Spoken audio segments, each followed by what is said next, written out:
नमस्कार, नवतेज टीवी देख रहे हैं आप और मैं आपके साथ हूं चंदा यादव। खबरों की शुरुआत करेंगे। बिहार में चल रही राजनीतिक उथल-पुथल के बीच सीएम नीतीश कुमार ने अपने पद से इस्तीफा दिया है और इसके साथ ही राज्य में 17 महीने पुरानी महागठबंधन सरकार का अंत हो गया। नीतीश कुमार का यह कदम उस इंडिया ब्लॉक के लिए बड़ा झटका माना जा रहा है जिसके सूत्रधार वह खुद रहे थे। बिहार में एनडीए गठबंधन वाली नई सरकार का शपथ ग्रहण समारोह शाम 5 बजे राजभवन में होगा, जिसके लिए राजभवन में तैयारियां की जा रही हैं। केंद्रीय मंत्री गिरिराज सिंह ने इस्तीफे के लिए नीतीश कुमार को धन्यवाद दिया है और आरजेडी पर निशाना साधा। तो वहीं कांग्रेस अध्यक्ष मल्लिकार्जुन खड़गे ने भी नीतीश को पलटू राम बताया है।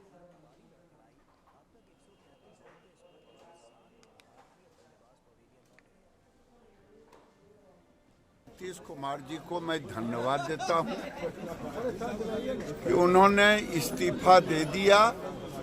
उनकी जो भी मजबूरी रहे, लेकिन बिहार पेशोपेश में था।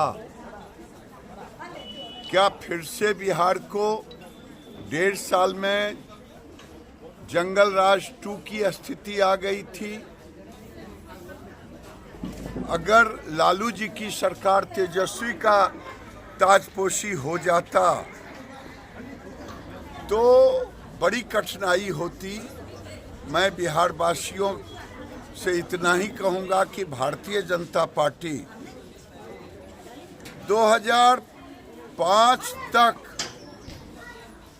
जंगल राज के खिलाफ लड़ाई लड़ते रहे और हम कुर्बानी देते रहे।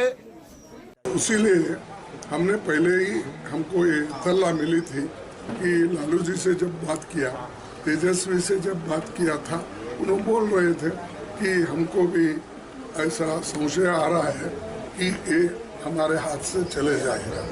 तो इसीलिए हम और आप मिलकर लड़ना है, लड़ेंगे। मैं फिर भी कोशिश करता हूँ उनको अपने साथ रखने का। अगर वो रहना चाहते हैं तो ठीक है, अगर हम कितना कहे तो भी अगर वो जाना चाहते हैं तो वो जाएगा ही। बिहार में सियासी हलचल तेज है। नीतीश कुमार ने सीएम पद से इस्तीफा दे दिया। लालू नीतीश का अध्याय अब खत्म हो चुका है। वहीं इसके साथ ही नीतीश ने इंडिया गठबंधन से भी नाता तोड़ दिया, जिसके बाद बयानों का सिलसिला तेज हो गया। शिवसेना यूबीटी गुट के नेता आनंद दुबे ने बीजेपी पर निशाना साधते हुए कहा कि भाजपा ने कहा था कि नीतीश कुमार के लिए उनके दरवाजे हमेशा बंद रहेंगे। उन बातों का क्या हुआ? वहीं आरजेडी नेता सुधाकर सिंह ने भी बीजेपी पर निशाना साधा है। आइए आपको सुनवाते हैं दोनों ने क्या कुछ कहा। भारतीय जनता पार्टी यही रामराज्य लाना चाहती है, जो रामराज्य जो बिहार में दिखा रही है हम सबको।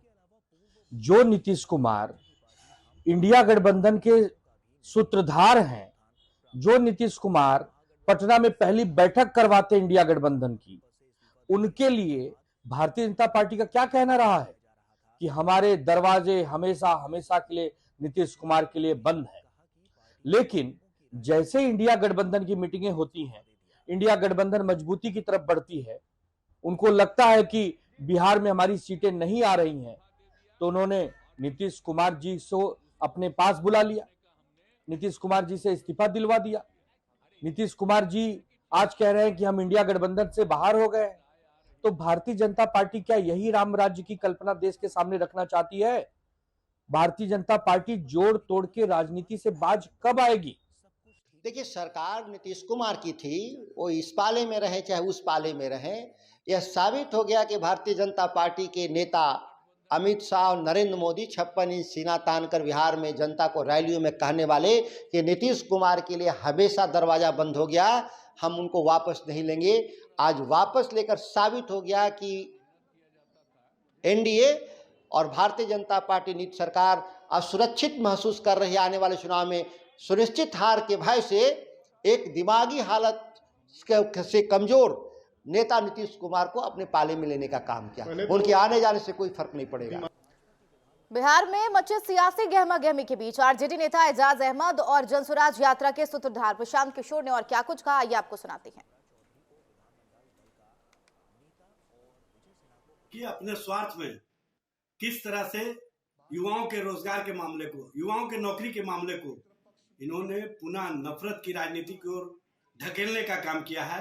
और स्पष्ट रूप से बिहार के युवा जो नौकरी मिलने के बाद खुशियां महसूस कर रहे थे, जो उनके चेहरे पर मुस्कुराहट थी, उस मुस्कुराहट को छीनने वाले नीतीश कुमार जी ने आज इस्तीफा दे करके युवाओं को और युवाओं के नेतृत्व करता तेजस्वी प्रसाद यादव का जो सोच रहा है उस सोच को धक्का पहुंचाने का काम किया है। एकमात्र व्यक्ति मैं रहा हूं जो कैमरे पर कहता रहा है कि नीतीश कुमार बस कभी भी पलट सकते हैं। आप मेरे कितने भी वक्तव्य उठाकर देख लीजिए, हर जगह हमने कहा है ये नीतीश कुमार की राजनीति का हिस्सा बन गया है। लेकिन आज जो घटना हुई है ये नीतीश कुमार के संदर्भ में नहीं है। नीतीश कुमार पलटू राम हैं या पलटू राम नेताओं के सरदार हैं, ये तो बात पहले से जनता जानती है। आज की घटना ने अभी जो हुआ है इसने ये दिखाया कि पूरे बिहार में जितने राजनीतिक दल और नेता हैं सब पलटू मार है। आज ये भी तय हुआ कि नरेंद्र मोदी, अमित शाह और भाजपा वाले भी उतने ही बड़े पलटू मार है जो अभी 2 महीना 4 महीना पहले कह रहे थे कि नीतीश कुमार के लिए बिहार में भाजपा का दरवाजा बंद है। राजस्थान विधानसभा के नेता प्रतिपक्ष टीकाराम जूली ने नीतीश कुमार के एनडीए में शामिल होने पर अपना रिएक्शन दिया है। टीकाराम जूली ने कहा कि नीतीश कुमार का इस्तीफा और इंडिया गठबंधन छोड़कर जाना नई बात नहीं है। हमें पहले से पता था कि नीतीश आयाराम जायाराम है। उन्होंने कहा कि लोकसभा चुनाव को लेकर कांग्रेस पूरे तरीके से तैयार है और निश्चित रूप से चुनाव भी जीतेंगे।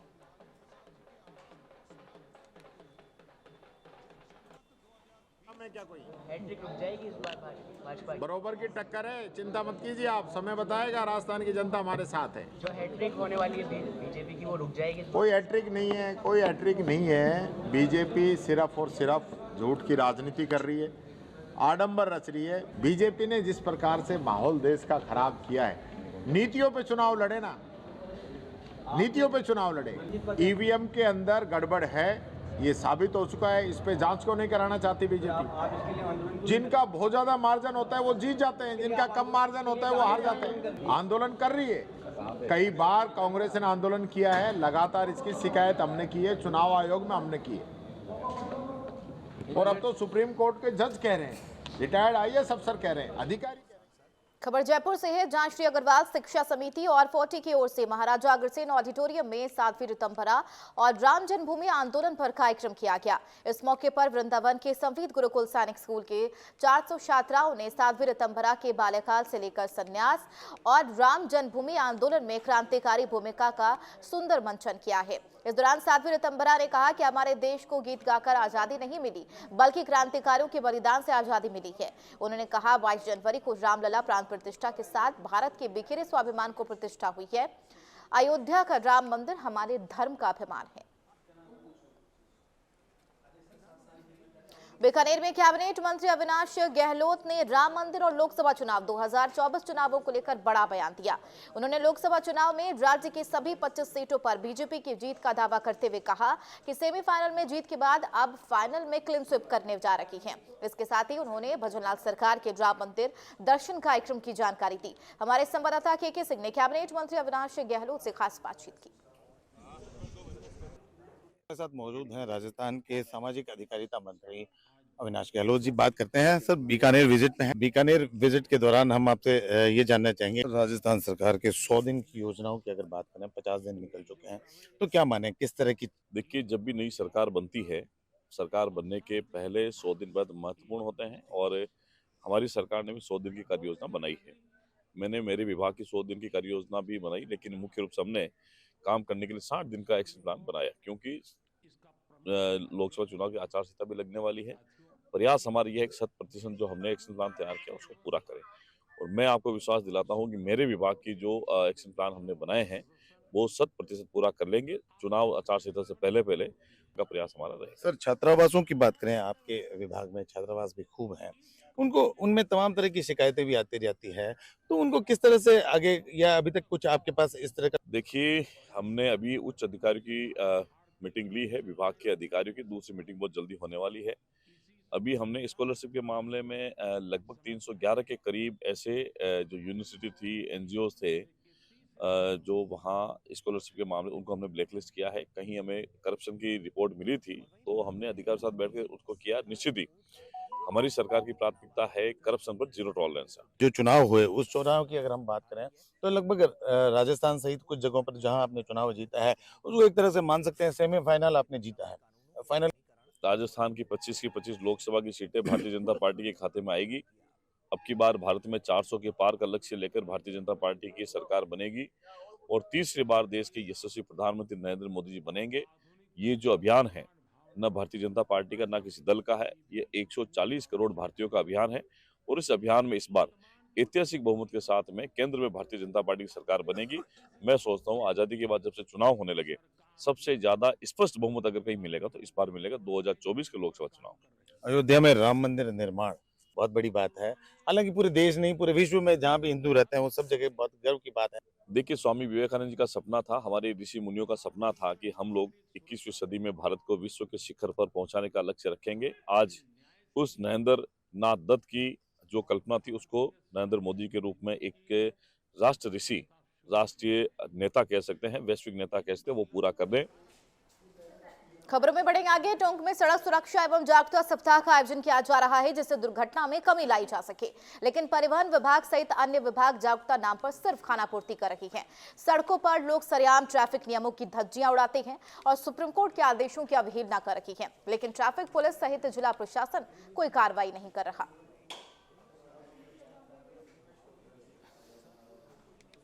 सड़क सुरक्षा सप्ताह को लेकर जिले भर में अनेक आयोजन किए जा रहे हैं। वहीं यातायात नियमों सहित अवैध खनन को लेकर विशेष अभियान चलाया जा रहा है। इस वक्त हम राष्ट्रीय राजमार्ग जयपुर कोटा पर मौजूद है। किस तरीके के राष्ट्रीय राजमार्ग के हालात है, इसको लेकर जायजे के लिए निकले हैं। आप देख सकते हैं किस तरीके के हालात है। आप यहाँ के हालात देख सकते हैं। मेरे पीछे से जो वाहन जा रहा है ओवरहाइट जा रहा है। वहीं दूसरी ओर यातायात नियमों की बात करें तो राष्ट्रीय राजमार्ग जयपुर कोटा पर दौड़ने वाले वाहन बिना नंबरों के दौड़ रहे हैं, जिससे कई बार हादसा होने पर भी उनको पहचान नहीं हो सके। दूसरी ओर ये वाहन राष्ट्रीय राजमार्ग पर दौड़ते हैं, लेकिन विभागों द्वारा कार्रवाई के नाम पर खानापूर्ति की जा रही है। हम आपको बता दें, जिम्मेदारी को बखूबी को देखते हुए राष्ट्रीय राजमार्ग से सच्चाई दिखा रहा है। सच्चाई ये दिखा रहा है कि राष्ट्रीय राजमार्ग पर पुलिस तथा प्रशासन की ओर से, परिवहन विभाग की ओर से लगातार गश्त की जाती है, लेकिन गश्त करने के बाद भी यहाँ के जो हालात है किसी से छुपे हुए नहीं हैं। राष्ट्रीय राजमार्ग पर बेलगाम होकर ओवरलोड ओवरहाइट वाहन दौड़ रहे हैं, जो कि कानून नियमों को मुंह चिढ़ाते हुए नजर आ रहे हैं। कजोड़ गुजर, नवतेज टीवी, टोंक। श्रीगंगानगर के पदमपुर में सोशल मीडिया पर एक युवक द्वारा अपमानजनक वीडियो वायरल करने के मामले ने अब तुल पकड़ लिया है। बता दें, युवक ने सोशल मीडिया पर नायक समाज के प्रति अपमानजनक वीडियो पोस्ट किया, जिसमें युवक नायक समाज के लिए अश्लील शब्दों का प्रयोग करता हुआ दिखाई दे रहा है। वीडियो में दी गई जाति सूचक गालियों से नायक समाज अब खुद को अपमानित महसूस कर रही है। वीडियो वायरल के बाद प्रदेश भर के नायक समाज में रोष फैल गया है, जिसे लेकर भारी संख्या में गुस्साए नायक समाज के लोग पदमपुर थाने पहुंचे, जहां अपना रोष प्रदर्शन करते हुए आरोपियों के खिलाफ मामला दर्ज करने की मांग की है।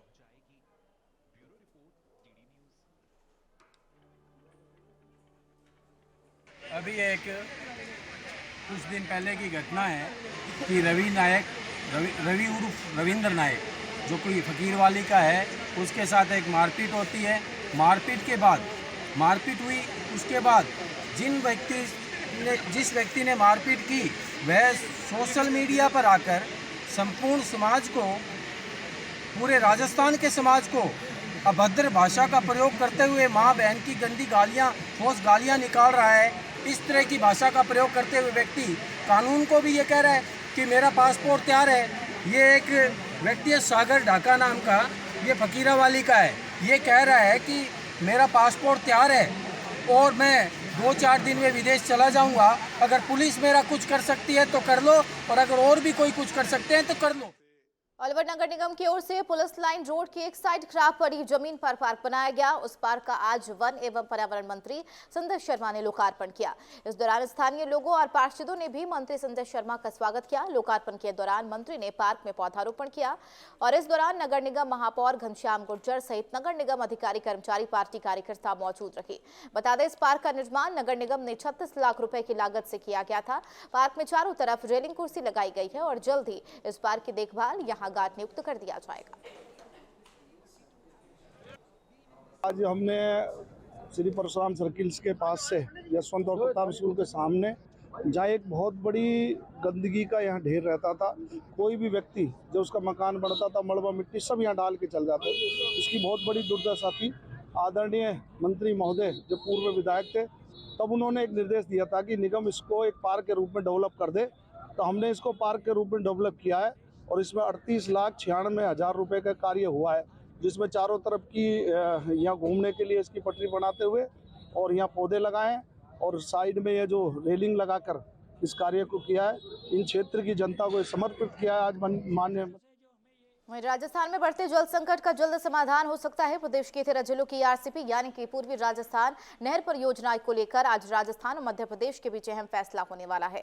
मध्य प्रदेश के सीएम डॉक्टर मोहन यादव का जयपुर में उनके आवास पर राजस्थान के सीएम भजनलाल शर्मा ने स्वागत किया। सीएम मोहन यादव ने रविवार को जयपुर पहुंचकर भजनलाल शर्मा के साथ बैठक की। माना जा रहा है कि शाम तक दोनों राज्यों के बीच MOU हो जाएगा। वहीं मोहन यादव और भजनलाल शर्मा एक साथ दिल्ली भी जा रही हैं।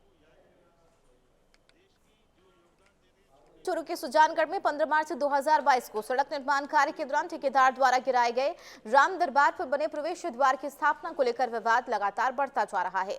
सुजानगढ़ से भाजपा प्रत्याशी रही संतोष मेघवाल ने 31 जनवरी को प्रवेश द्वार पर राम दरबार की स्थापना करवाने को लेकर चीफ गेस्ट राजेंद्र राठौर, चूरू विधायक हरलाल सहारण को बनाया था। लेकिन उस कार्यक्रम का ऐलान होने के बाद भाजपा के दूसरे गुट ने 28 जनवरी 2024 को सर्व समाज हिंदू समाज के बैनर तले कार्यक्रम प्रस्तावित कर दिया। कार्यक्रम से पहले क्रेन की सहायता से राम मंदिर के लिए मूर्तियां भी लगा दी गई, जिसके बाद सुजानगढ़ SDM कार्यालय में बैठक हुई और दोनों पक्षों से एक ही तारीख को कार्यक्रम कराने की सहमति बनाने की जिम्मेदारी प्रशासन के कंधे पर सौंपी गई थी। लेकिन प्रशासन दोनों गुटों में सहमति कराने में असफल नजर आई।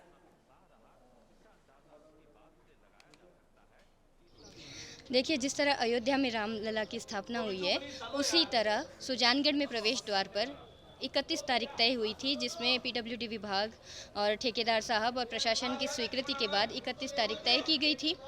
भाजपा प्रत्याशी संतोष जी मेघवाल ने इसके लिए प्रेस कॉन्फ्रेंस की और तभी से जोर शोर से तैयारियां शुरू कर दी गई है। पूरी जनता इसमें हमारा साथ दे रही है। संत सानिध्य भी होगा और सांस्कृतिक कार्यक्रम भी रखे गए हैं। लेकिन अचानक से ही बीच में कुछ लोगों ने अपने राजनीतिक उद्देश्यों को पूर्ति करने के लिए अचानक से ही एक पोस्टर चलाया है और वहाँ पर मूर्ति स्थापना कर दी गई है। वहाँ पे 3 मूर्तियाँ रख दी गई है, जो कि आधा अधूरा है, क्योंकि राम दरबार में वो जो पूरा गेट है उसको पूरी तरह से अच्छे से सजाना था हमें। और 13 मूर्तियाँ, जिनमें 12 दोनों साइड राम दरबार और गणेश जी, हनुमान जी सहित सूर्य भगवान, ऐसे करके पूरा भव्य एक दरबार की स्थापना का कार्यक्रम था। फिर भी राजनीतिक उद्देश्य की पूर्ति के लिए चंद व्यक्तियों ने और समाज में विद्वेष की भावना फैलाने के उद्देश्य से ये काम किया और उन्होंने मूर्ति स्थापना कर दी।